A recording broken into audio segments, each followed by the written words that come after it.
Mga ka-backyard, may nagtanong, siyempre sasagutin natin yan para makatulong tayo sa ating kapwa magbabapoy.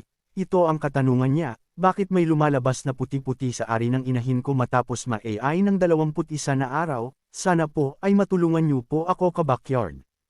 Ang lumalabas na puti-puti sa ari ng inahin 21 araw, 21 days, matapos ay artificial insemination, AI, ay kadalasang senyales na hindi ito nabuntis at nagkaroon ng impeksyon sa matris, gaya ng endometritis o matritis.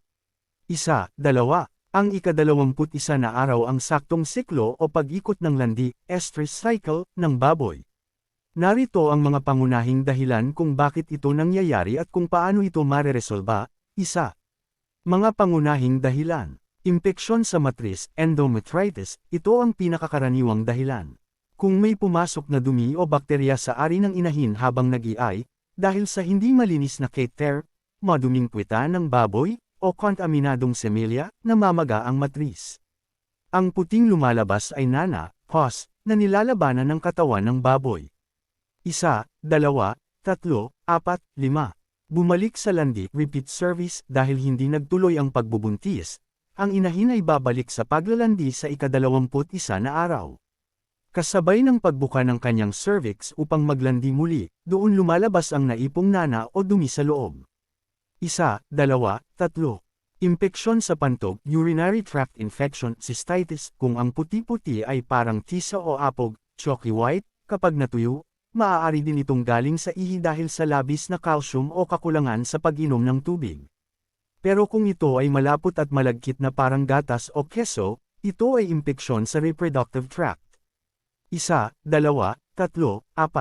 Ano ang dapat gawin? I-check kung naglalandi uli. Obserbahan ang inahin sa loob ng 1 hanggang 3 araw. Tignan kung namumula, namamaga ang ari, may malinaw at malagkit na laway-laway, o kung sumasayaw, o nakatayo ng matigas kapag sinasakyan o pinipitpitan ang likod, standing reflex. 1, 2, 3. Huwag muna ay o paasawahin, kung naglalandi ito ngayon na may kasamang puting nana, huwag muna itong bar-o-con o ay. Hindi ito mabubuntis dahil mamamatay lang ang semilya sa impeksyon, at masasayang lang ang semilya. 1, 2. Gamutan, uterine flushing o antibiotic. Kumonsulta sa veterinaryo o eksperto sa livestock. Karaniwang ginagamitan ito ng intrauterine flush, pagpapasok ng antibiotic solution diretso sa matris gamit ang AI catheter, o iniksyon ng antibiotic, gaya ng penicillin, amoxicillin, o oxytetracycline, upang malinis ang impeksyon. Palipasin muna ang landi na ito at gamutan. Sa susunod na landi, pagkalipas muli ng 21 araw, kung malinis na at wala ng nana ang lumalabas, doon pa lamang ito muling ay o ipabarako. 1, 2.